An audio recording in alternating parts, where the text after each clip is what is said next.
2025 March 29 ശനി മീനം രാശിയിലേക്ക് എത്തി.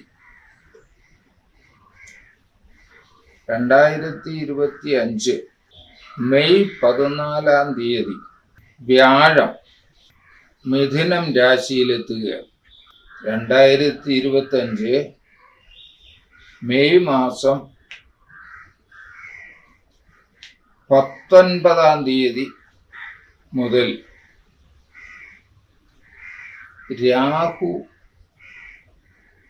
കുംഭത്തിലും കേതു ചിങ്ങത്തിലും വരും. ഇതിലുപരി അല്പനാളായി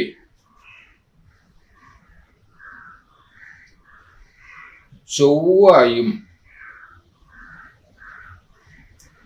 ബലമില്ലാതെ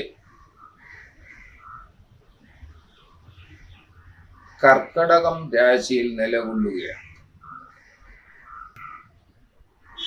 ഈ ഗ്രഹസ്ഥിതി പിന്നെ ബുധനുണ്ട്, ശുക്രനുണ്ട്, ചന്ദ്രനുണ്ട്, ആദിത്യനുണ്ട്, ഗുളികന്റെ സ്ഥിതിയുണ്ട്. ഇതെല്ലാം കൂടി ഉൾപ്പെടുത്തിക്കൊണ്ട് 27 നാളിനെ കുറിച്ചും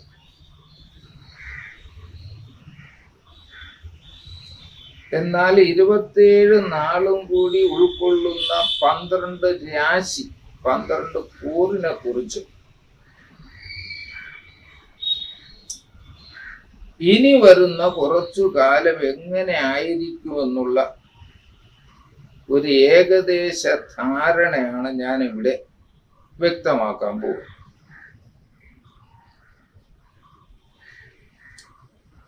മേടം രാശിയിൽ അശ്വതിയും ഭരണിയും കാർത്തികയുടെ ആദ്യത്തെ പാദവുമാണ്. ഇത്രയും നക്ഷത്രങ്ങളുടെ കൂറ് മേടക്കൂറാണ്. ഇവർക്ക് മാർച്ച് 29 മുതൽ 7.5 ശനി ആരംഭിച്ചു. 7.5 വർഷം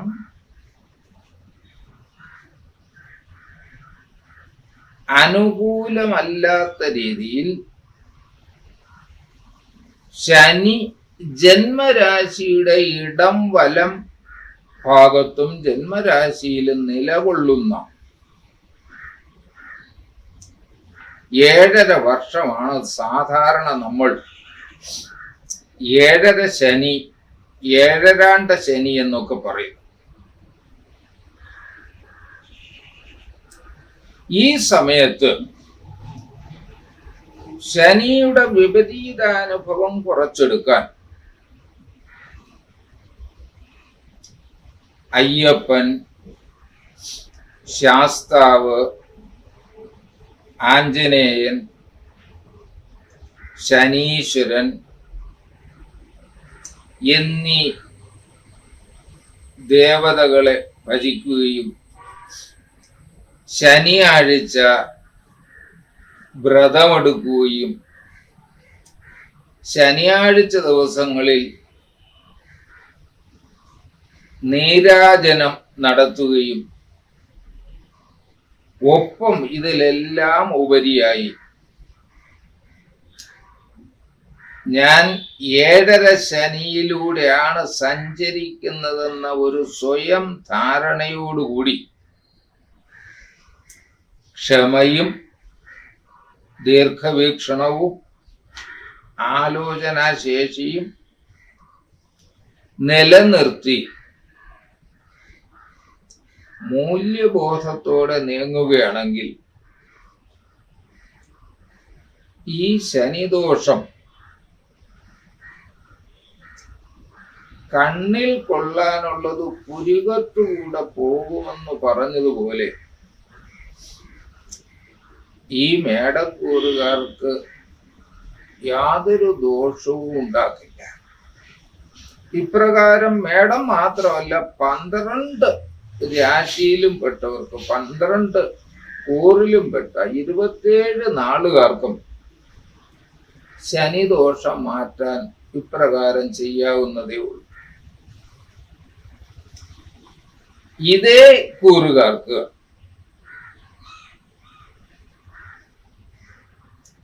പതിനാലാം തീയതി വ്യാഴം 3-ലെത്തുകയാണ്, മിഥുനത്തിലെത്തുകയാണ്. സ്വാഭാവികമായും വ്യാഴത്തിന്റെ നില ഒരു സമ്മിശ്ര ഫലം തരും.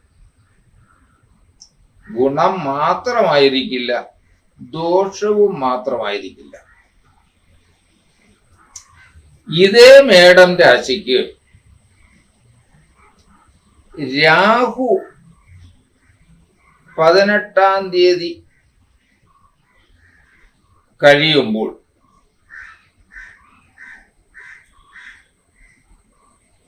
മേടത്തിന്റെ 11-ാം രാശിയിലും കേതു മേടത്തിന്റെ 5-ാം രാശിയിലും എത്തിച്ചേരുക.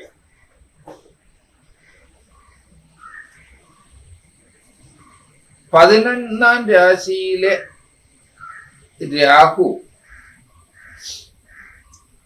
പ്രതീക്ഷിക്കാത്ത തരത്തിലുള്ള പലതരത്തിലുള്ള വരുമാനം നൽകാൻ സാധ്യതയുണ്ട്. പക്ഷേ ആ വരുമാനം സ്വീകരിക്കുന്നത് ശ്രദ്ധിച്ചു സ്വീകരിക്കണം. കാരണം രാഹു ആണ്. ചിലപ്പോൾ ആ വരുമാനം സ്വീകരിച്ചതിന്റെ പേരിൽ ബുദ്ധിമുട്ടും ഉണ്ടാകും. ആത്മസ്ഥാനത്ത് കേതു വരുന്നതിനാൽ മനസ്സിൽ ഒരു അശാന്തി. കേതുവിന് ഏതു വേണ്ട, കേതുവിന് കാരണം കൂടാതെ തന്നെ കേതു പല ദുരനുഭവവും തരുമെന്നാണ് പ്രമാണം. അതിനാൽ ആത്മസ്ഥാനത്ത് കേതു നിലനിൽക്കുന്നതിനാൽ ചാമുണ്ടിയെയും ഗണപതിയെയും നല്ലവണ്ണം ഭജിക്കുകയും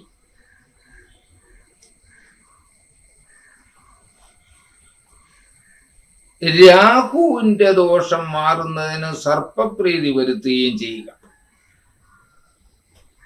ഇതിലും ഉപരി മേടക്കാർക്കുള്ള മറ്റൊരു വർത്തമാന ഫലം അവരുടെ ജന്മാധിപനായ ചൊവ്വ ബലമില്ലാതെ 4-ൽ നിൽക്കുകയാണ്. യാത്രകളിൽ, വാഹനം ഓടിക്കുന്നതിൽ, ഏതെങ്കിലും തരത്തിലുള്ള പ്രത്യേകിച്ചും ഭൂമിപരമായ കാര്യത്തിൽ വല്ല തർക്ക വിതർക്കങ്ങൾക്ക് അവസരമുണ്ടെങ്കിൽ അങ്ങനെയുള്ള കാര്യങ്ങളിലെല്ലാം ക്ഷോഭം വരാതെ ക്ഷമാപൂർവം അതിനെ കൈകാര്യം ചെയ്യുകയും അത് കടുപ്പമുണ്ടെന്ന് തോന്നിയാൽ മുരുകനോ ഭദ്രകാളിക്കോ നിങ്ങളാലാകുന്ന തരത്തിലുള്ള അർച്ചനയോ പൂജയോ ഭജനമോ നടത്തി മുന്നോട്ട് പോവുകയും ചെയ്യുക. പൊതുവിലെടുത്തു പറഞ്ഞാൽ മേടക്കൂറുകാർ ഒരു വശത്ത് നല്ല ജാഗ്രത നിലനിർത്തുകയും മറുവശത്ത് നല്ലവണ്ണം അധ്വാനിക്കുകയും ചെയ്യുക. അപ്പോൾ തൊട്ടിയിൽ നിന്ന് കിണറ്റിൽ നിന്ന് വെള്ളം കോരുന്നത് പോലെ കുറച്ച് വെള്ളം തിരിച്ച് നഷ്ടപ്പെട്ടെന്നിരിക്കും കോരിയെടുക്കും. പക്ഷെ ബാക്കി നമുക്ക് കൈ കിട്ടും, അത് ശേഖരിക്കുകയും ചെയ്യാം. അല്പസ്വല്പ നഷ്ടവും, എന്നാൽ അതിനേക്കാൾ എത്രയോ നേട്ടവും നിലനിർത്താൻ ജാഗ്രത നിർത്തുന്നവർക്ക് അനുകൂലമായ ഒരു സമയമാണ് ഈ വ്യാഴത്തിൻ്റെയും രാഹുവിൻ്റെയും കേതുവിൻ്റെയും ശനിയുടെയും ചൊവ്വയുടെയും നിലയും മാറ്റവും നൽകുന്നു. അടുത്ത രാശി ഇടവമാണ്. കാർത്തികയുടെ അവസാനത്തെ മുക്കാലും രോഹിണിയും മകയിരം നക്ഷത്രത്തിന്റെ ആദ്യത്തെ പകുതിയും ചേർന്നതാണ് ഇടവരാശി. ഇവർക്ക് ശനി ലാഭസ്ഥാനത്താണ്.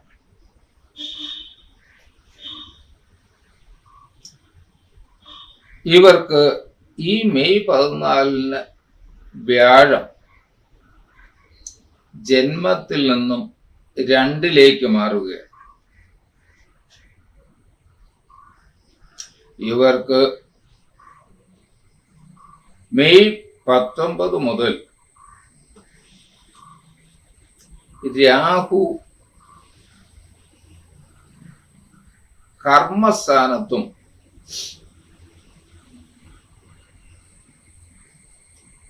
കേതു 4 ചൊവ്വ 3 വരിക. അയ്യപ്പ പ്രീതി, അതുപോലെ നേരത്തെ സൂചിപ്പിച്ച ശനി അനുകൂലമാകുന്നതിനുള്ള കാര്യങ്ങൾ ഈ ഇടവക്കൂറുകാർ ചെയ്താൽ നെയ്യപ്പത്തിന് നെയ്യ് കൂടുന്നത് നല്ലതെന്ന് പറയുന്നത് പോലെ ശനി കുറെ കൂടി ഗുണം ചെയ്യാൻ സഹായിക്കും. വ്യാഴവും ഇടവക്കൂറുകാർക്ക് 2 വരികയാണ്. അപ്രതീക്ഷിതമായി ധനം ലഭിക്കാനും കൂടുതൽ മിത്രങ്ങളെ കിട്ടാനും കുടുംബത്തിൽ നല്ല കാര്യങ്ങൾ നടന്നു കിട്ടാനും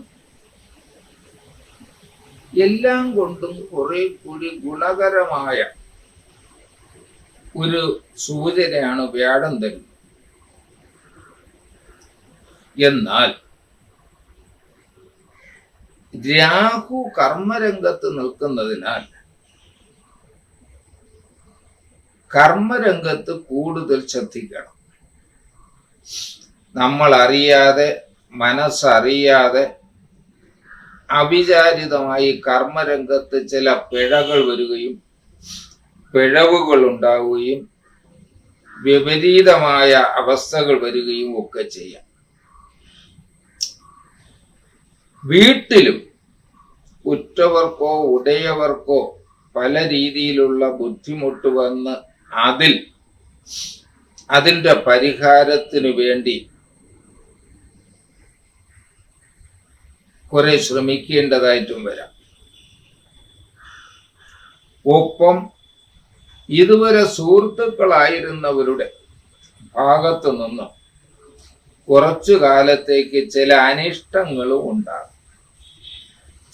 എന്തായാലും ഇടവം രാശിക്കാർക്ക് താരതമ്യേന ഗുണാനുഭവം കൂടിയതും ദോഷാനുഭവത്തിന്റെ അളവ് കുറഞ്ഞതുമായ ഒരു ഫലമാണ് ഈ ശനിയുടെയും വ്യാഴത്തിന്റെയും മാറ്റം കൊണ്ട് സൂചിപ്പിക്കാനുള്ളത്. രാഹുവിന്റെയും കേതുവിന്റെയും ചൊവ്വയുടെയും കൊണ്ട് ശ്രദ്ധിച്ചാൽ ഒഴിഞ്ഞു മാറാവുന്ന ദോഷങ്ങളെ അതിലും സൂചിപ്പിക്കാനുള്ളൂ. അതിനാൽ ജാഗ്രതയോടുകൂടി മുന്നോട്ട് നീങ്ങിയാൽ കഴിഞ്ഞ 2.5 വർഷക്കാലം കണ്ടകശനിയുടെ പിടിയിലായിരുന്ന ഇടവക്കൂറുകാർക്ക് ശനിദോഷം വിട്ട് ഒരു പുരോഗതിയിലേക്ക് പോകാൻ, പ്രത്യേകിച്ചും ഇടവം ശുക്രക്ഷേത്രവും കൂടി ആയതിനാൽ ഗ്രഹം നിലവിലുണ്ടെങ്കിൽ അത് നന്നാക്കുക. പുതിയ ഗ്രഹം നിർമ്മിക്കാൻ ആഗ്രഹിക്കുന്നവർക്ക് അതിനുള്ള അവസരം, വാഹനം മാറ്റിയെടുക്കൽ, പുതിയത് വാങ്ങൽ, ചുരുക്കത്തിൽ വീട് വയ്ക്കാനും വാഹനം വാങ്ങാനും ഒപ്പം മറ്റു കാര്യങ്ങൾക്കും വളരെ നല്ലതാണ്. ഈ ഇടവൻ രാശിയിൽ കല, സംഗീതം തുടങ്ങിയുള്ള മേഖലകളിൽ പ്രവർത്തിക്കുന്നവർക്ക് പുരസ്കാരങ്ങളോ അംഗീകാരങ്ങളോ നേരത്തെ ഉണ്ടായിരുന്നതിനേക്കാളും കീർത്തിയോ മറ്റും ഉണ്ടാകാനുള്ള സാധ്യതയുണ്ട്. ഈശ്വരാധീനവും കൂടി നിങ്ങൾ ഒരുമിപ്പിച്ചാൽ നിങ്ങളിലുള്ളതായ ആ സർഗവൈഭവം, ഈശ്വരാധീനം അതിൽ ബന്ധപ്പെടുമ്പോൾ അത് വർണ്ണരാജിയായി വികസിച്ച് എല്ലാവരും ശ്രദ്ധിക്കുന്ന ഒരു അന്തരീക്ഷം ഉണ്ടാകും. അടുത്തത് മിഥുനൻ രാശിയാണ്. മിഥുനൻ രാശിയിൽ മകയിരത്തിന്റെ രണ്ടാം പകുതിയും തിരുവാതിരയും പുണർതത്തിന്റെ ആദ്യ മുക്കാലും കൂടി ചേർന്നതാണ് മിഥുന രാശി. മിഥുനക്കൂറുകാർക്ക് ഈ മാർച്ച് 29 മുതൽ കണ്ടക ശനി എത്തിയിരിക്കുക.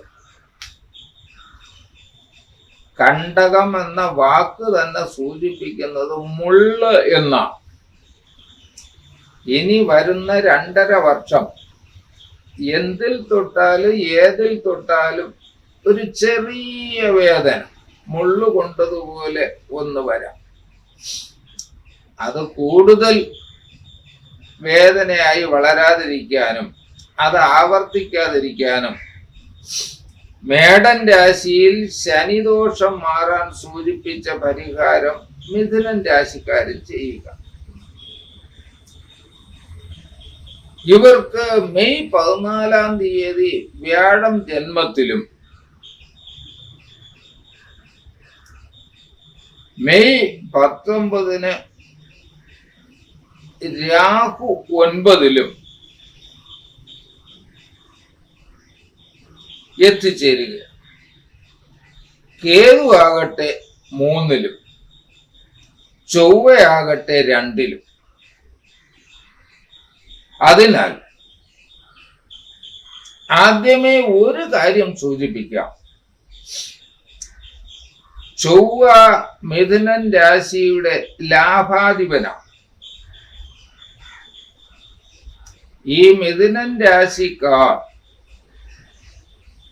ഇനിയുള്ള അല്പകാലം സാമ്പത്തികം കൈകാര്യം ചെയ്യുമ്പോൾ വളരെ ജാഗ്രത വേണം.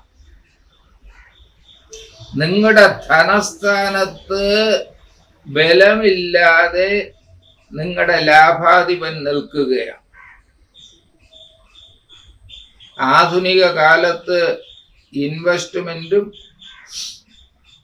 പലതരത്തിലുള്ള പണപരമായ ഇടപാട് പെട്ടെന്ന് തീരുമാനമെടുത്ത് ചെയ്യുന്നവരാണ് കൂടുതലുള്ളത്. വരും വരായിക ചിന്തിച്ച് ഈ മിഥുനക്കൂറുകാർ സാമ്പത്തികം കൈകാര്യം ചെയ്തില്ലെങ്കിൽ ചിലപ്പോൾ അത് വെളുക്കാൻ തേച്ചത് പാണ്ടായി മാറിയെന്ന് വരാം. നല്ലവണ്ണം സർപ്പപ്രീതിയും ചാമുണ്ഡി ഗണപതി ഭജനവും നടത്തണം. എങ്കിൽ നിങ്ങളുടെ ഭാഗ്യം കുറെ കൂടി തിളക്കമറ്റതാവുകയും അങ്ങനെ കുറെ കൂടി തിളക്കം വരുമ്പോൾ നിങ്ങൾക്ക് യാതൊരു ഭാഗ്യക്കുറവും വരാതിരിക്കുകയും ചെയ്യും. ജന്മത്തിൽ നിൽക്കുന്ന വ്യാഴം ശാരീരികമായി അല്ലറ ചില്ലറ പ്രശ്നങ്ങൾ ഉണ്ടാക്കും. ഈ ശാരീരികമായ പ്രശ്നങ്ങളെ അതിജീവിക്കാൻ വിഷ്ണു ഭജനവും ധന്വന്തരി മന്ത്രത്തിൽ ധന്വന്തരി ക്ഷേത്രത്തിലോ വിഷ്ണു ക്ഷേത്രത്തിലോ അർച്ചന നടത്തുകയും ചെയ്യുക. ഒപ്പം ശനി 10 നിൽക്കുന്നതിനാൽ ആയുരാരോഗ്യ സംരക്ഷണത്തിൽ ശ്രദ്ധിക്കുന്നതോടൊപ്പം ശിവക്ഷേത്രത്തിൽ ആയുർബലത്തിനായി മൃത്യുഞ്ജയ അർച്ചനയും നടത്തുന്നത് നന്നായിരുന്നു.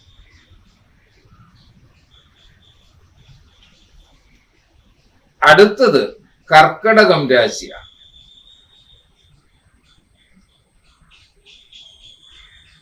പുണർദത്തിന്റെ അവസാന പാദവും പൂയവും ആയില്യവും കൂടി ചേർന്നതാണ് കർക്കടകം.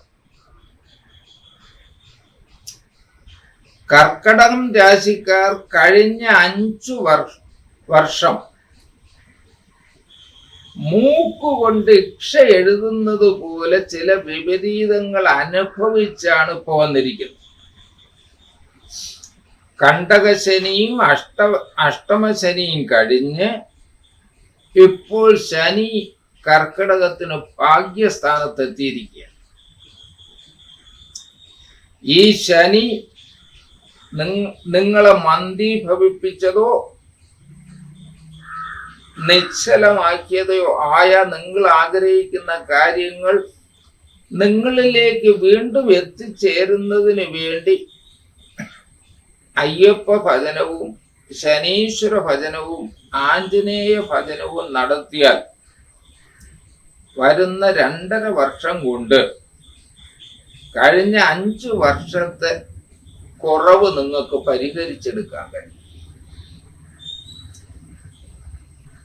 ഈ കൂറുകാർക്ക് വ്യാഴം വ്യയസ്ഥാനത്താണ്. കർക്കടക രാശിക്കാർക്ക് മനസ്സറിയാതെ ചെലവ് വർദ്ധിച്ചുകൊണ്ടേയിരിക്കും. ചെലവ് കുറയുന്നതിനായി വിഷ്ണു പ്രീതിയും വരുത്തുക, ഒപ്പം ഭാഗ്യസൂക്ത അർച്ചനയും നടത്തിക്കൊണ്ടിരിക്കുക. ഒപ്പം മൃത്യുഞ്ജയ അർച്ചനയും ശിവക്ഷേത്രത്തിൽ നടത്തണം. അതിലുപരി ശ്രദ്ധിക്കേണ്ട ഒരു കാര്യം,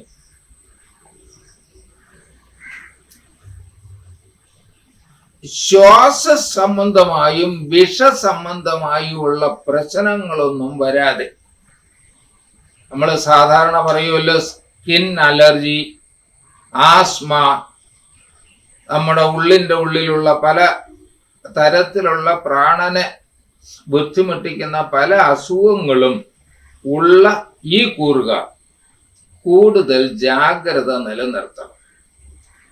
കാരണം നിങ്ങളുടെ ആയുർ സ്ഥാനത്ത് രാഹുവാണ് നിൽക്കുന്നത്, സർപ്പമാണ് എത്തിച്ചേർന്നിരിക്കുന്നത്. അതിനാൽ സർപ്പപ്രീതിയും വരുത്തണം. നിങ്ങളുടെ ദിനചര്യയിൽ നിങ്ങൾ വളരെ ശ്രദ്ധിക്കണം. കഴിച്ചുകൂടാത്തത്, തൊട്ടുകൂടാത്തത്, ഇടപെട്ടുകൂടാത്ത കാര്യങ്ങളൊന്നും നിങ്ങൾ ചെയ്യരുത്.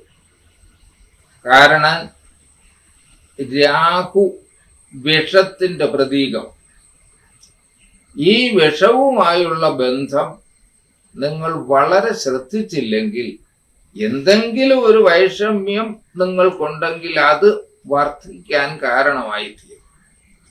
മറ്റൊരു കാര്യം, വരുന്ന കുറച്ചു കാലയളവ് ഈ രാശിക്കാർ വർത്തമാനത്തിൽ വളരെ ശ്രദ്ധിക്കണം.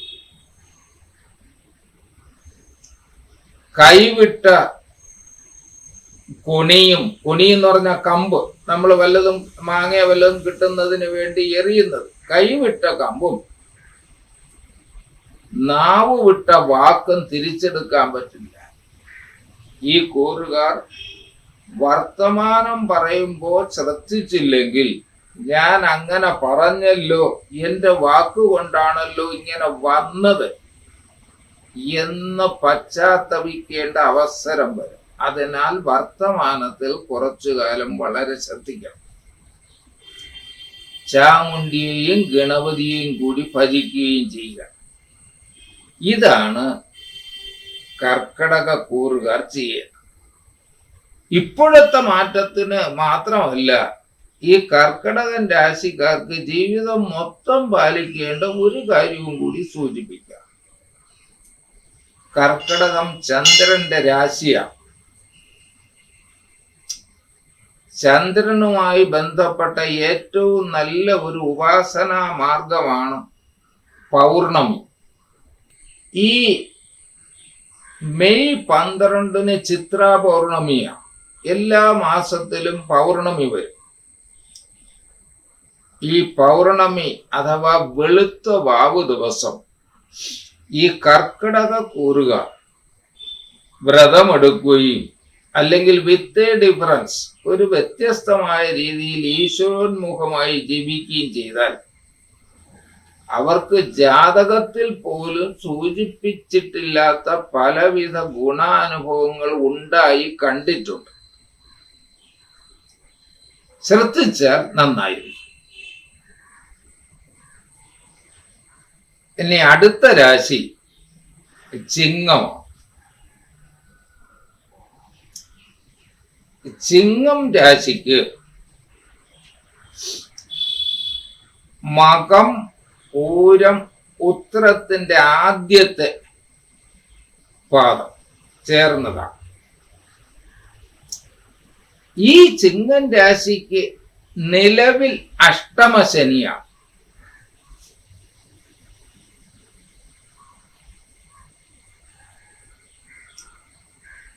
ശനി വിപരീതമായി നിൽക്കുകയാണ്.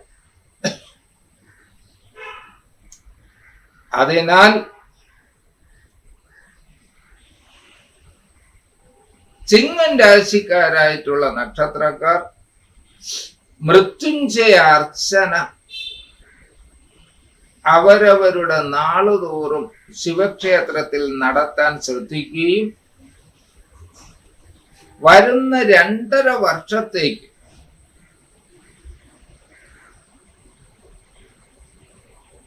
അയ്യപ്പ ഭജനം, ആഞ്ജനേയ ഭജനം, ശനീശ്വര ഭജനം കുറഞ്ഞു പോകാതെ ശ്രദ്ധിക്കുകയും ചെയ്യും. മെയ് 14 വ്യാഴം ഇവർക്ക് ലാഭസ്ഥാനത്ത് വരിക.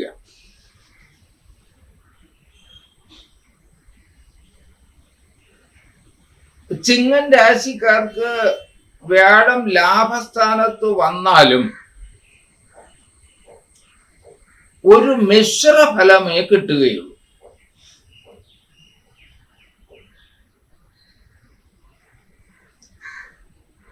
വിപരീതം ഉണ്ടാകില്ല. അതുകൊണ്ട് വിഷ്ണു പ്രീതി വരുത്തുകയും വ്യാഴാഴ്ച ദിവസം വിഷ്ണു ക്ഷേത്രങ്ങളിൽ പോവുകയും വിഷ്ണു ക്ഷേത്രത്തിലോ ദേവീ ക്ഷേത്രത്തിലോ ഭാഗ്യസൂക്തം തുടങ്ങിയുള്ള കാര്യങ്ങൾ ചെയ്യുകയും ചെയ്താൽ മേൽ സൂചിപ്പിച്ച വിപരീതം മാറി ഈ ചിങ്ങരാശിക്കാർക്ക് ലാഭം കൂടുതൽ ലഭിക്കുന്നതിന് കാരണമാവും. മറ്റൊന്ന്, ഈ ചിങ്ങൻ രാശിയുടെ ഭാഗ്യാധിപതിയായ ചൊവ്വ വ്യയസ്ഥാനത്ത് വന്ന് നിൽക്കുകയാണ് ഇപ്പോൾ. അതിനാൽ ഭാഗ്യം കിട്ടുമെന്ന് അറിഞ്ഞുടനെ അതിലേക്ക് വേണ്ടി എടുത്തു ചാടുന്ന സ്വഭാവമുണ്ടെങ്കിൽ അവിടെ അല്പ വിവേകം കാണിക്കണം. ഭാഗ്യാധിപൻ മറഞ്ഞു നിൽക്കുന്ന സമയമായതുകൊണ്ട് എല്ലാ രംഗങ്ങളും ഇടപെടുന്നിടത്തും പണപരമായി ഇടപെടുന്നിടത്തും അല്ലാത്ത രംഗത്തുമെല്ലാം അതിന്റെ വരും വരായിക ഒന്നുകൂടി വിലയിരുത്തി വേണം ഇടപെടേണ്ടത്. മറ്റൊന്ന്,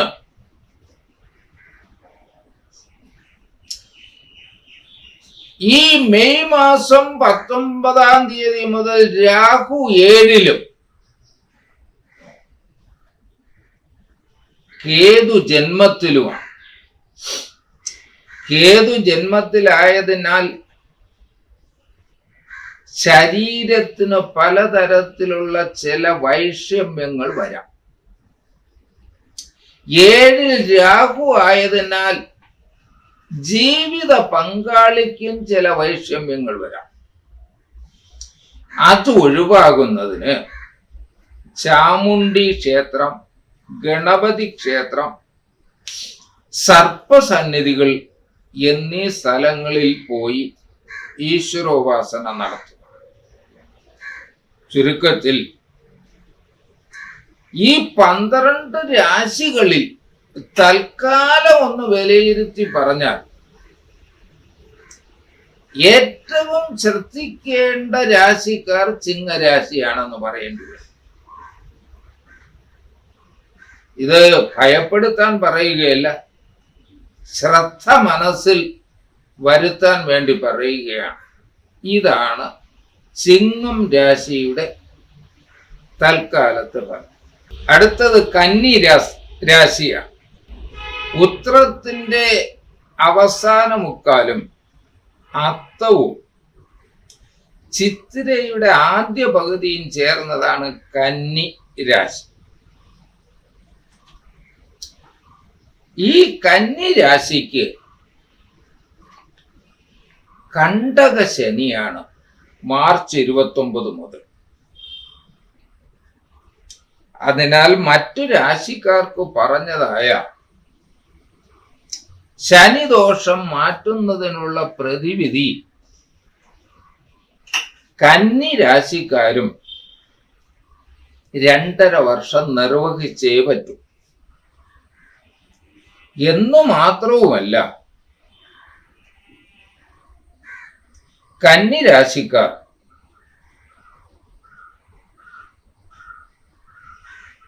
ഈ ശനീശ്വര പ്രീതി വരുന്ന 2.5 വർഷത്തേക്ക് നിർബന്ധമായി തുടരണം. ഈ കന്നി രാശിക്കാർക്ക് മെയ് 14-ന് കർമ്മസ്ഥാനത്തേക്ക് വേഴം വരികയാണ്. നിശ്ചയമായും ഈ രാശിക്കാർ താമസ സ്ഥലം നന്നാക്കുകയോ ഇപ്പൊ താമസിക്കുന്ന സ്ഥലത്ത് നിന്ന് മാറി താമസിക്കുകയോ തൊഴിൽപരമായി സ്വദേശത്ത് നിന്ന് വിദേശത്തേക്ക് പോവുകയോ, അവര് പോയില്ലെങ്കിൽ അവരുടെ മക്കൾ വിവാഹം കഴിഞ്ഞ് മാറുകയോ, ഇങ്ങനെ താമസവും തൊഴിലും മറ്റു കാര്യങ്ങളും ജീവിത ഇടങ്ങളും ഒക്കെ ഈ കന്നി രാശിക്കാർക്ക് മാറി വരാവുന്ന ഒരു കാലഘട്ടം കൂടിയാണിത്. എഴുത്തുകാർ, കലാകാരന്മാർ തുടങ്ങിയുള്ളവർ, ഈ കൂറിലുള്ളവർക്ക് പലവിധ കീർത്തിയും അംഗീകാരവും കിട്ടാനും സാധ്യതയുണ്ട്. മെയ് 19-ാം തീയതി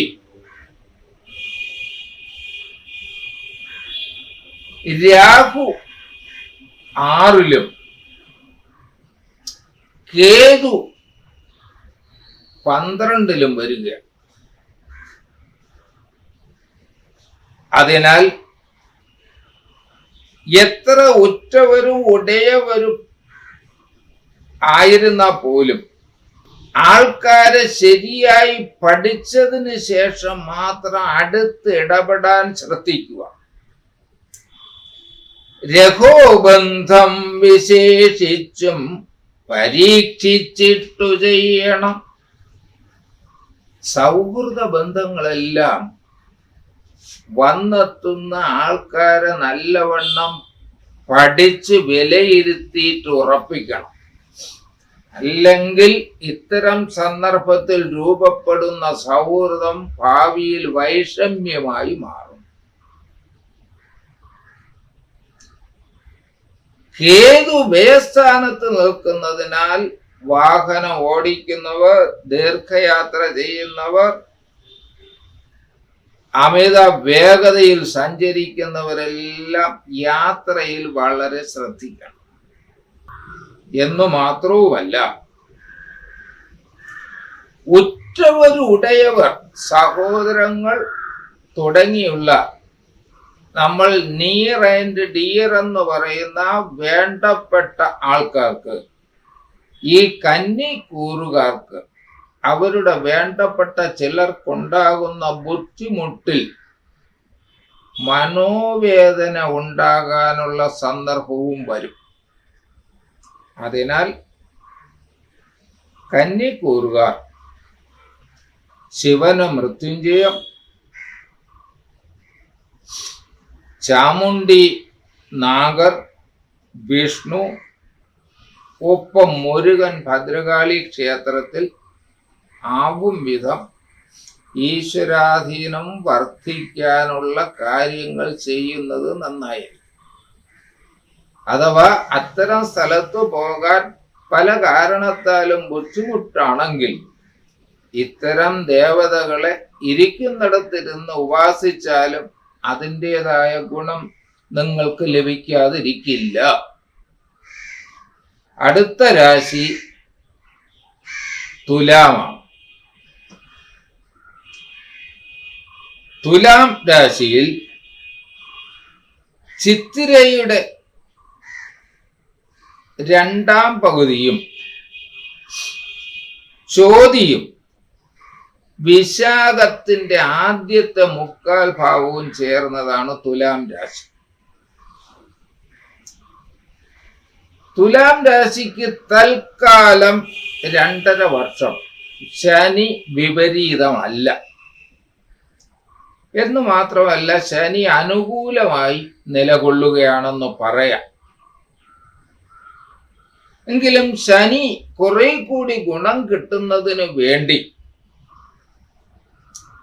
നേരത്തെ ശനിദോഷം മാറാൻ മറ്റ് രാശിക്ക് പറഞ്ഞ ഈശ്വരോപാസന തുലാം രാശിക്കാരൻ ചെയ്യുക. തുലാം രാശിക്ക് വ്യാഴം ഭാഗ്യസ്ഥാനത്താണ്. കാറ്റുള്ളപ്പോൾ തൂറ്റണമെന്നാണല്ലോ പ്രമാണം. വ്യാഴം ഭാഗ്യസ്ഥാനത്ത് എത്തിയിരിക്കുന്നതിനാൽ ഇത് കഴിഞ്ഞ് ഈ വർഷം അവസാനത്തോടുകൂടി ഇതേ വ്യാഴം ഉച്ചരാശിയിൽ അവർക്ക് കർമ്മസ്ഥാനത്തും വരും. അതിനാൽ ഇനി അങ്ങോട്ട് അവർക്ക് ശ്രദ്ധിച്ചാൽ ജീവിതത്തിലെ ഏറ്റവും നല്ല സമയമാക്കി മാറ്റാം. അതിലേക്ക് വേണ്ടി വിഷ്ണു പ്രീതി, ധന്വന്തരി പ്രീതി, ഒപ്പം ഭാഗ്യസൂക്താർച്ചന ഇതെല്ലാം നടത്തുക. ഒപ്പം ഒരു കാര്യം കൂടി ശ്രദ്ധിക്കുക, നിങ്ങളുടെ കർമാധിപനും 7ാം ഭാവാധിപതിയുമായ ചൊവ്വ തൽക്കാലം ബലമില്ലാതെ നിൽക്കുകയാണ്. ജോലിയുള്ളവർ, കൊച്ചു കൊച്ചു ബിസിനസ് നടത്തുന്നവർ, അഥവാ കർമ്മരംഗത്ത് സജീവമായി നിൽക്കുന്ന ഈ തുലാക്കൂറുകാർ വരുന്ന ഒരു 9 മാസം അവരുടെ കർമ്മരംഗം കണ്ണിലെ കൃഷ്ണമണി പോലെ കാത്തു രക്ഷിച്ചില്ലെങ്കിൽ കർമ്മരംഗത്ത് പലതരത്തിലുള്ള വിപരീത അനുഭവങ്ങൾ ഉണ്ടാകും. അത് വരാതിരിക്കാൻ ഭദ്രകാളിയെയും മുരുകനെയും കൂടി തൊഴുക. ഇതാണ് പൊതുവിൽ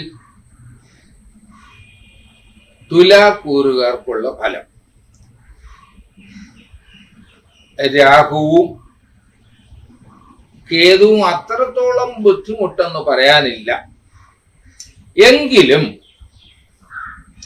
രാഹുവിന്റെ നില വച്ച് ഇനി ഒരു അല്പകാലം മനസ്സിന്റെ സമാധാനം കുറയാം.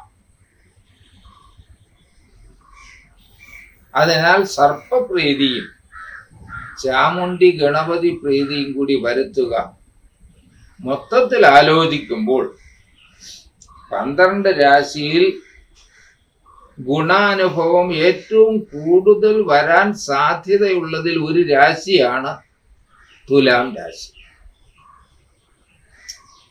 അടുത്ത രാശി വൃശ്ചികമാണ്. വൃശ്ചികൻ രാശിയുടെ 5ൽ ശനിയും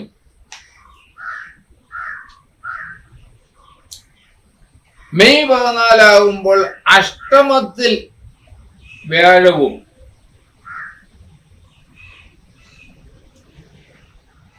19 4 രാഹുവും 10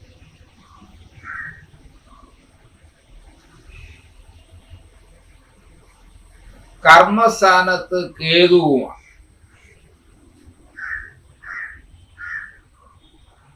ഇത്തരം സന്ദർഭത്തിലാണ് ശ്രദ്ധിച്ചില്ലെങ്കിൽ പൊടിപൂരം ആയിരിക്കുമെന്ന് സാധാരണ പറയുന്നത്.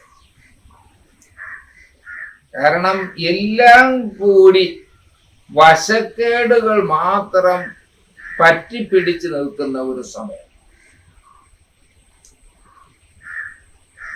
വള്ളിക്കുടലിൽ കുടുങ്ങിയ ഒറ്റയാനെന്നൊരു പ്രയോഗമുണ്ട്. ആനയ്ക്ക് വലിയ ബലമാണ്, പക്ഷെ അത് സ്വന്തം ബലത്തിൽ ഇങ്ങനെ വിശ്വസിച്ച് ചെന്നൊരു വള്ളിക്കുടലിൽ കയറി. ചെറിയ ചെറിയ കാട്ടുവള്ളികളാണ് ഇവ, അതിനകത്ത് കയറിപ്പോയി. ഇറങ്ങാനും വയ്യ, നിൽക്കാനും വയ്യ. സംഗതി കൊച്ചു വള്ളിയാണെങ്കിലും ഇതിൽ കുരുങ്ങിപ്പോയി. തന്റെ ബലം അവിടെ ചെലവാകാതെ വന്നു. അതുപോലെ വള്ളിക്കുടലിൽ കയറിയ കൊമ്പനെ പോലെ അവിവേകം കാണിക്കുന്ന ഈ വൃശ്ചിക രാശിക്കാർ. വൃശ്ചികൻ രാശിയിലുള്ള നക്ഷത്രം എന്ന് പറയുമ്പോൾ വിശാഖത്തിന്റെ അവസാന പാദവും അനിഴവും കേട്ടയും. ഇവർ വളരെ ശ്രദ്ധിക്കണം. ചിലപ്പോ ചിലരെങ്കിലും ഇവരോട് പറഞ്ഞിരിക്കും, അല്ലെങ്കിൽ മറ്റു പല നക്ഷത്ര പ്രവചനത്തിൽ പറഞ്ഞിരിക്കും, ഫലപ്രവചനത്തിൽ പറഞ്ഞിരിക്കും, ഇനി വൃശ്ചിക കൂറുകാർക്ക് നല്ലതാണ്, കാരണം കണ്ടകശനി അങ്ങോട്ട് മാറി, ശനിയൊക്കെ മാറിയതുകൊണ്ട് ഇനി വലിയ മെച്ചമായിരിക്കും. അങ്ങനെ അല്ല സ്ഥിതി. ശനിയിൽ നിന്നും ദോഷമില്ലെങ്കിലും മറ്റുള്ള ഗ്രഹങ്ങൾ അത്രത്തോളം നല്ല രീതിയിലല്ല എന്ന് മാത്രമല്ല, ശനി ഈ വൃശ്ചിക കൂറുകാർക്ക് ഇപ്പോ വന്നിരിക്കുന്നത് ആത്മസ്ഥാനത്താണ്. പലവിധങ്ങളായ വിപരീതങ്ങൾ വന്ന്, ശനിയുടെ പേരേ മന്ദൻ എന്നാണ്. നമ്മുടെ മനസ്സിനെ ഒന്ന് മന്ദീഭവിപ്പിക്കാവുന്ന നിലയിൽ ശ്രദ്ധിച്ചില്ലെങ്കിൽ ഈ ശനി കൊണ്ടെത്തിക്കും. അതിനാൽ വൃശ്ചികൻ രാശിക്കാർ, വൃശ്ചികത്തിന്റെ പേരെ തേളെന്നാണ്. തേളിനൊരു സ്വഭാവമുണ്ട്. അത് അതിന്റെ വാലുകൊണ്ട് മറ്റുള്ളതിനെയൊക്കെ കുത്തി കുത്തി എന്നെങ്കിലും ഒരിക്കൽ അതറിയാതെ അതിന്റെ വാല് തന്റെ ശരീരത്തിൽ കുത്തുമ്പോഴാണ് അതും ചാവുന്നത്. ഈ വൃശ്ചികൻ രാശിക്കാർക്ക് ഈ തേളിന്റെ കാര്യം പറഞ്ഞതുപോലെ ബുദ്ധിമോശം കൂടെ കൂടെ സംഭവിക്കുന്നവരാണ്. അത് ആ രാശിയുടെ ഒരു പ്രത്യേകത. അതുകൊണ്ട് ബുദ്ധിമോശം വരാതിരിക്കാൻ ഈ കാലയളവിൽ വൃശ്ചികൻ രാശിക്കാർ പ്രത്യേകം ശ്രദ്ധിക്കണമെന്നും ശിവക്ഷേത്രത്തിൽ മൃത്യുഞ്ജയ അർച്ചന നടത്തണമെന്നും കൂടി ഇവിടെ സൂചിപ്പിക്കണം. മൂലം, പൂരാടം, ഉത്രാടത്തിന്റെ ആദ്യ പാദം ചേർന്നതാണ് ധനുക്കൂർ. ധനു കൂറുകാർക്ക്, ഈ രാശിക്കാർക്ക് ശനി വീണ്ടും കണ്ടകനായി ഈ മാർച്ച് 29 മുതൽ വന്നിരിക്കുകയാണ്. കണ്ടക ശനി വന്നതിനാൽ ശനിദോഷം മാറ്റുന്നതിനു വേണ്ടി മറ്റ് രാശികളിൽ സൂചിപ്പിച്ച എല്ലാ കാര്യങ്ങളും ധനു കൂറുകാർ ചെയ്യണം. മെയ് 14 ആകുമ്പോൾ വ്യാഴം ഇവർക്ക് നിവർത്തി സ്ഥാനത്ത് വരിക. വ്യാഴം നിവർത്തി സ്ഥാനത്ത് വരുന്നത് ധനു കൂറുകാർക്ക് വളരെ നല്ലതാണ്. കാരണം ധനു കൂറുകാരുടെ ജന്മാധിപനാണ് വ്യാഴം. ഈ ജന്മാധിപൻ 7-ൽ വരുന്നു എന്ന് പറയുമ്പോൾ എങ്ങനെ നടക്കുന്ന കൂറുകാർക്കും കുറച്ച് മെച്ചപ്പെട്ട അവസ്ഥ വരും.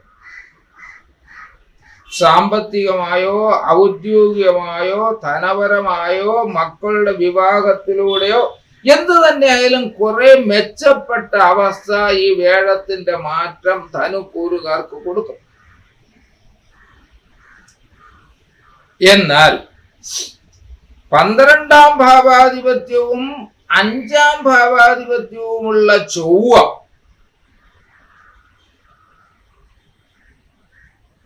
ഈ രാശിയുടെ അഷ്ടമത്തിൽ ബലമില്ലാതെ നിൽക്കുന്നതിനാൽ ധനുരാശിക്കാർ യാത്ര ചെയ്യുമ്പോൾ അതീവ ശ്രദ്ധ പുലർത്തണമെന്നും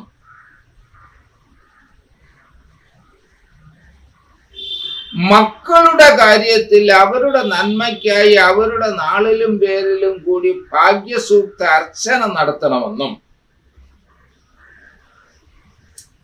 മക്കളുടെ വിദേശയാത്ര തുടങ്ങിയുള്ള കാര്യങ്ങളിൽ എടുത്തുചാടി പണം കൊടുക്കുകയും പെട്ടെന്ന് തീരുമാനം എടുക്കുകയും ചെയ്യുന്നത് ഒഴിവാക്കണമെന്നും ഏതും ആലോചിച്ചുറച്ച് ചെയ്യാൻ ശ്രദ്ധിക്കണമെന്നും പറയേണ്ടിയിരിക്കും. ഇവരുടെ 3-ൽ രാഹുവും ഭാഗ്യസ്ഥാനത്ത് കേതുവും വരികയാണ്. മെയ് 19 കേതു ഭാഗ്യസ്ഥാനത്തുള്ളത് കൊണ്ട് നല്ലവണ്ണം ചാമുണ്ഡി ഗണപതി ഭജനം നടത്തണം. അല്ലെങ്കിൽ കേതു അവിടെ വന്നത് നിമിത്തം അകാരണമായി നമുക്ക് ഭാഗ്യമായി വന്നു ചേരാവുന്ന ചിലത് അജ്ഞാതമായ കാരണം കൊണ്ട് തട്ടിത്തെറിപ്പിക്കാം. കേതു അവിടെ നിൽക്കുന്നതിനാണ്. അതുണ്ടാകാതെ നമുക്ക് ലഭിക്കേണ്ടത് നമുക്ക് തന്നെ ലഭിക്കുന്നതിന് ഗണപതിയെയും ചാമുണ്ടിയെയും തൊഴുക, സർപ്പപ്രീതിക്ക് നാഗങ്ങളെയും തൊഴുക. അങ്ങനെ തൊഴുതു മുന്നോട്ട് പോയാൽ ധനുക്കൂറുകാർക്ക് ദീർഘകാലം അവർ അസാധ്യമെന്ന് വിചാരിച്ച് ഉപേക്ഷിച്ച പല കാര്യങ്ങളും പോലും നടത്തിയെടുത്ത് എനിക്കത് സാധിച്ചു എന്ന് രണ്ടാമത് ആശ്വസിക്കാൻ പറ്റിയ ഒരു നല്ല കാലമാണ് ഈ നടപ്പുകാലം. അടുത്ത രാശി മകരം. ഉത്രാടത്തിന്റെ അവസാന 3 പാദവും തിരുവോണവും അവിട്ടത്തിന്റെ ആദ്യ പാദവും പകുതിയും ചേർന്നതാണ്. അവിട്ടത്തിന്റെ ആദ്യത്തെ പകുതിയും ഒത്തുചേർന്നതാണ് മകരക്കൂർ. ഈ മകരക്കൂറുകാർക്ക് ദീർഘകാലമായി നിലനിന്ന 7.5 ശനി വിട്ടുമാറിയിരിക്കുകയാണ്. 7.5 ശനി വിട്ടുമാറുക എന്ന് പറയുന്നത് ഒരു വലിയ ആശ്വാസം. ഇനി അവർ ഉദ്ദേശിച്ച എല്ലാ നല്ല കാര്യങ്ങളുടെയും വേഗത വർദ്ധിക്കും. ഈ മെയ് 14 മുതൽ അവർക്ക് വ്യാഴം 6-ലാണ്. വ്യാഴം 6 വരുന്നത് മുതൽ ഈ മെയ് മുതൽ ധനപരമായ കാര്യങ്ങളിൽ വളരെ ജാഗ്രതയോടുകൂടി ഇടപെടണം. കാരണം മകരക്കൂറുകാരുടെ വ്യയാധിപനും കൂടിയാണ് വ്യാഴം. രേഖകളില്ലാതെ പണം കൊടുക്കുക, കിട്ടുമെന്ന് ഉറപ്പില്ലാതെ കൊടുക്കുക, ധനപരമായ കാര്യത്തിൽ നാം കരുതലോടെ ഇടപെട്ടില്ലെങ്കിൽ രണ്ടാമത് പശ്ചാത്താപത്തിന് ഈ വ്യാഴം കാരണമൊരുക്കും എന്ന് കാണുന്നു. എന്നു മാത്രവുമല്ല, മെയ് 19 മുതൽ ഇവർക്ക് രാഹു 2-ലും കേതു 8-ലുമാണ്. അഷ്ടമത്തിൽ കേതു നിന്നാൽ കുറച്ച് കഷ്ടപ്പെടുത്താനാണ് സാധ്യത. 2-ലെ രാഹു നിൽക്കുമ്പോൾ അത് ധനസ്ഥാനവും കൂടിയാണ്. ധനം കൊണ്ടുള്ള കുറച്ച് വിഷമവും വരാൻ സാധ്യതയുണ്ട്. ഇതെല്ലാം കൂടി കൂട്ടി വായിക്കുമ്പോൾ 7 ശനി മാറി നടു നിവർന്ന് മുന്നോട്ട് കുതിക്കാൻ പോവുകയാണ്. കാര്യങ്ങളെല്ലാം ശരി. എങ്കിലും ക്രയവിക്രയത്തിലും ധനപരമായ കാര്യത്തിലും അതീവ ജാഗ്രത നിലനിർത്തി മുന്നോട്ട് പോകണം എന്നുകൂടി സൂചിപ്പിക്കുന്നു. വിഷ്ണു, ചാമുണ്ഡി, നാഗര്, അയ്യപ്പൻ, ആഞ്ജനേയൻ, ശനീശ്വരൻ എന്നിവയെ കൂടി പ്രാർത്ഥിച്ചാൽ ഈ മകരക്കൂറുകാർക്ക് ദീർഘകാലമായി നിലനിന്ന ഒരു നിശ്ചലാവസ്ഥ മാറി പുരോഗതിയിലേക്ക് നീങ്ങാൻ കഴിയും. അടുത്ത രാശി കുംഭമാണ്. അവിട്ടത്തിന്റെ 2-ാം പകുതിയും ചതയവും പൂരുരുട്ടാതിയുടെ ആദ്യത്തെ 3/4 ഭാഗവും ചേർന്നതാണ് കുംഭക്കൂർ. ഈ കുംഭരാശിക്കാർക്ക് ഇനിയും 2.5 വർഷം കൂടി 7 ശനിയുണ്ട്. അതിനാൽ ശനിപ്രീതിക്ക് നേരത്തെയുള്ള രാശികളിൽ പറഞ്ഞ അതേ കാര്യങ്ങൾ ഈ രാശിക്കാർ ചെയ്യണം. എന്നു മാത്രമല്ല, ശനി ഏറ്റവും ഗുണം ചെയ്യുന്ന രാശിക്കാരാണ് കുംഭംകൂർ. അതുകൊണ്ട് ശനിയെ ഭജിച്ചാൽ, ശനിയെ അനുകൂലമാക്കി നിർത്തിയാൽ എത്ര മോശപ്പെട്ട സമയത്തും സൽഗുണങ്ങൾ ശനി നൽകുന്ന ഒരു രാശിയാണ് കുംഭൻ രാശി. അതുകൊണ്ട് ഒന്നാമതായി നിങ്ങൾ ആ ശനിയെ പ്രീതിപ്പെടുത്തി മുന്നോട്ട് പോകാൻ ശ്രദ്ധിക്കുക. എങ്കിലും ഒരു ഓർമ്മ മനസ്സിൽ വയ്ക്കണം, 7.5 ശനി നിലനിൽക്കുകയാണെന്നുള്ള ഓർമ്മയും ഒപ്പുവയ്ക്കുക. ഈ കുംഭൻ രാശിക്കാർക്ക് മെയ് 14 വ്യാഴം 5-ൽ വരിക.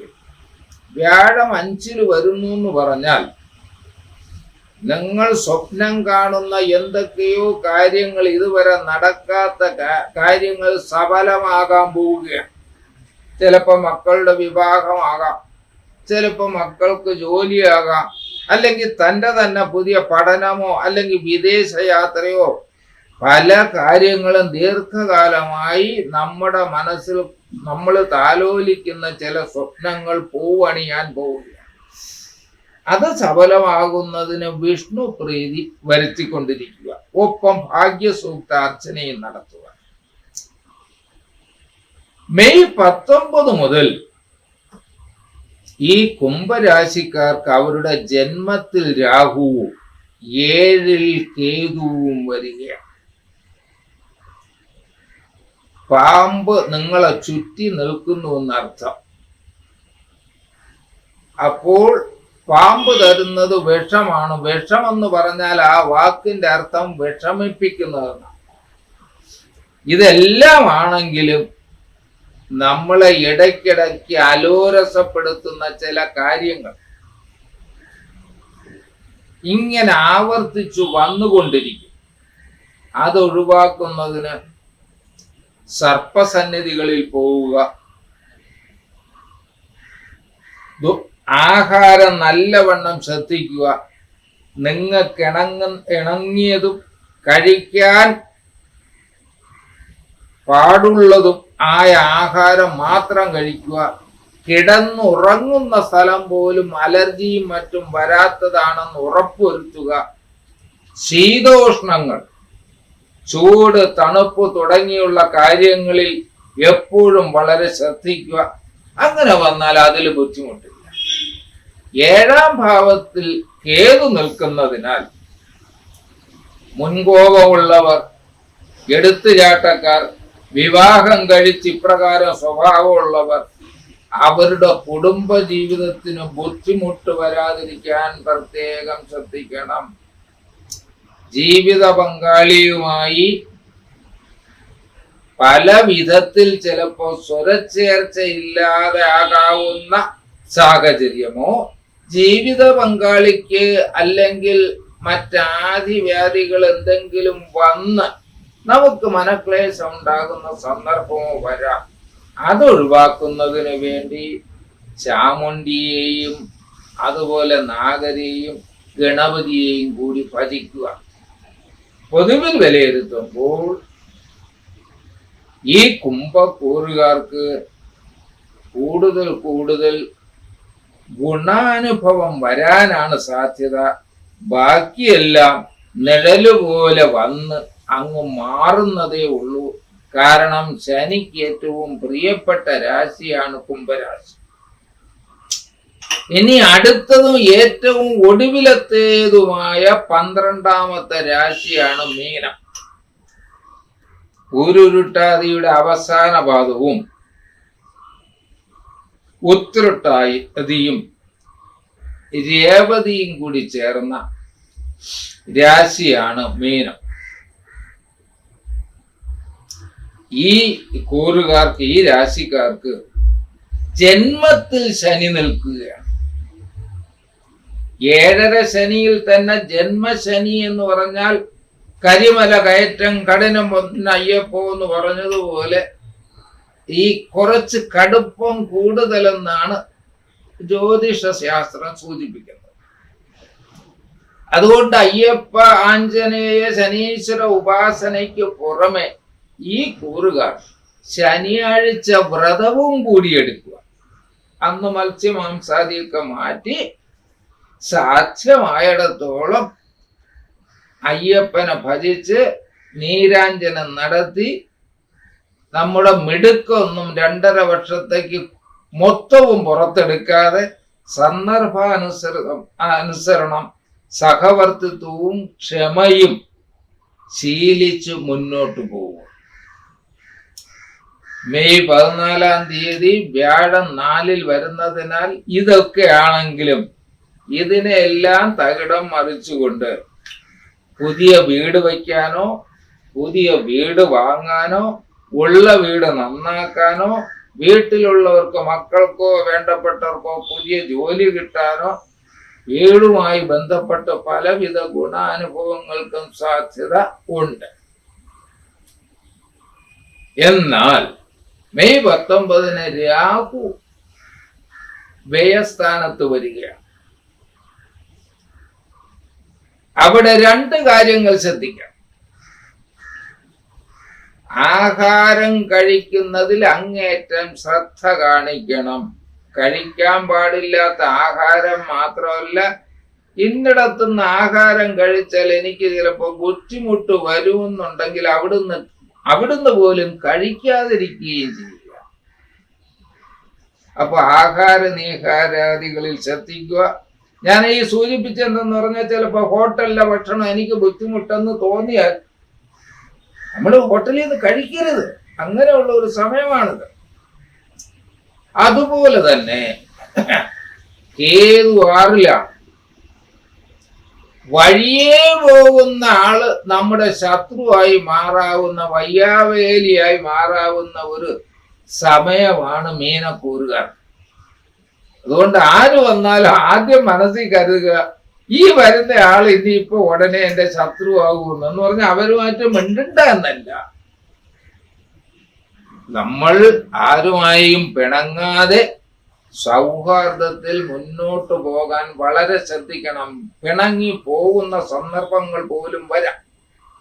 അതുപോലെ സ്കൂട്ടർ, ഇരുചക്ര വാഹനങ്ങൾ ഓടിക്കുന്നവർ നിർബന്ധമായും ഹെൽമറ്റ് വച്ചേ വണ്ടി ഓടിക്കാവൂ. ബാക്കി അതിനകത്തുണ്ട്. അതുപോലെ ശിവക്ഷേത്രത്തിൽ മൃത്യുഞ്ജയ അർച്ചനയും നടത്തണം. ഇത്രയും ശ്രദ്ധിച്ചാൽ വ്യാഴം അനുകൂലമായി നിൽക്കുന്നതിനാൽ മേനൻ രാശിക്കാർക്ക് അവരുടെ ആഗ്രഹങ്ങൾ സഫലീകരിക്കും. ഒന്നും കൂടി പറയാം, ലോകത്ത് ഗുണം മാത്രമായിട്ടുള്ള ഒരു കാലവും ഉണ്ടായിട്ടില്ല, ഇനി ഉണ്ടാകുകയില്ല. ദോഷം മാത്രമുള്ള ഒരു കാലവും ഉണ്ടായിട്ടില്ല, ഇനി ഉണ്ടാകുകയില്ല. അപ്പൊ ഗുണദോഷം അത് ആപേക്ഷികം. ഒരു ദോഷം എല്ലാവരെയും ബാധിച്ചു കൊള്ളണമെന്നില്ല, ഒരു ഗുണം എല്ലാവർക്കും കിട്ടിക്കൊള്ളണമെന്നുമില്ല. നാം എങ്ങനെയാണോ ഈ കാലത്തെ സമീപിക്കുന്നത്, കാലം അപ്രകാരം നമ്മളെയും സമീപിക്കും. നമ്മൾ ഗുണകരമായി എനിക്കിതിനെ രൂപപ്പെടുത്തണമെന്ന് വിചാരിച്ച് അതേ ഇച്ഛാശക്തിയിൽ മുന്നോട്ട് നീങ്ങിയാൽ എത്ര മോശപ്പെട്ട കാലത്തും നമുക്ക് ഗുണമേ ഉണ്ടാവും. എത്ര നല്ല കാലത്തും ഇതൊന്നും ശ്രദ്ധിക്കാതെ ഞാൻ എന്തോ ഒരു സംഭവമാണെന്ന് പറഞ്ഞ് തിരുനക്കര കാളയെ പോലെ തോന്നിയതുപോലെ നടന്നാൽ അവർക്ക് ദോഷമല്ലാതെ നല്ലത് വരാനുള്ള സാധ്യത കുറവുമാണ്.